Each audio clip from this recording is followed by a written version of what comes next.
I represent the financial advisors to the private Pakistani businessmen from the documented sector as the largest scale sector of the country.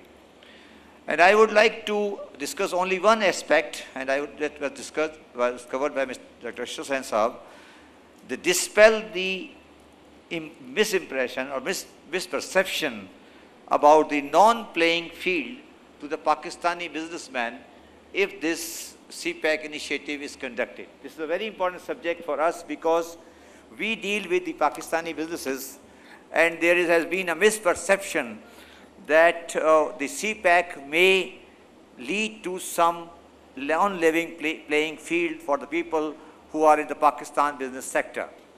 Let me tell you that this misperception is emanating from from my industrial point of view, it is coming from two perspectives. One is the concessions and the protections or the incentives which are being provided to the special industrial zones.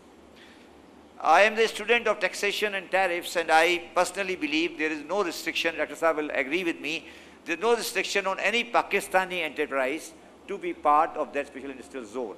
So the special industrial zone are not for Chinese companies, they are for all companies which are going to be there. It can be a Pakistani enterprise, it can be a Chinese enterprise, it can be enterprise. So as the advisor of the documented large scale financial sector, the special industrial zones which are going to be there are not going to provide any non-living playing field to the Chinese entrepreneurs which are going to invest in those countries, in those zones. Secondly, the important aspect of China-Pakistan relationship and Pakistan-Pakistan trade is the tariff regime between China and Pakistan. And let me tell you that special industrial zone and moving from trade to industrialization, CPEC in my view is a move from China-Pakistan trade to China-Pakistan industrialization. In the past, there were observations, there were views, people have different views on the utility and the benefit of China-Pakistan free FTA.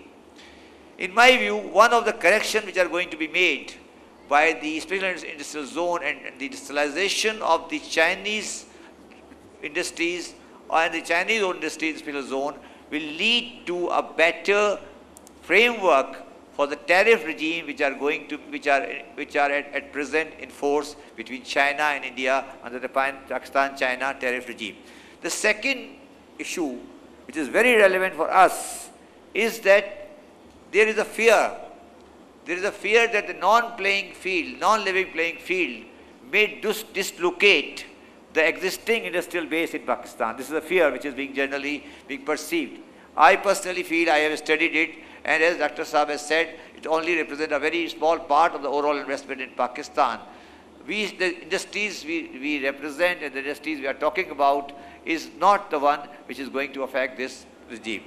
The last thing what I am going to say, that as has been said by Dr. Hassan Iqbal Saab also, the first phase is G to G, but the second phase is B to B. And in the phase to B, the very important role has to be undertaken by the private sector advisors, private sector industrialists, and the groups who are representing in the private sector initiative.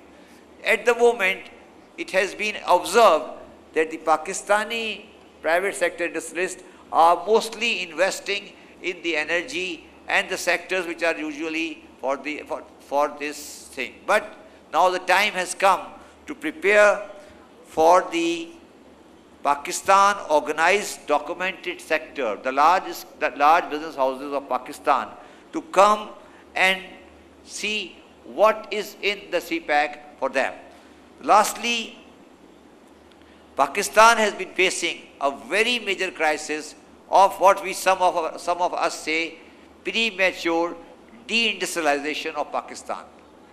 In my view, the special industrial zone and relocation of some of the manufacturing sector which is lying in China to Pakistan is a step towards correction of that side of the Pakistan economy, that we were relying totally on the trade-to-trade relationship between China. Now we will be talking about the industry-to-industry relationship with China. So I will conclude only by saying that this is a win-win for both. We will provide them access to the better part through Gwadar port and any other infrastructure thing, and let them help us in industrialization and employment.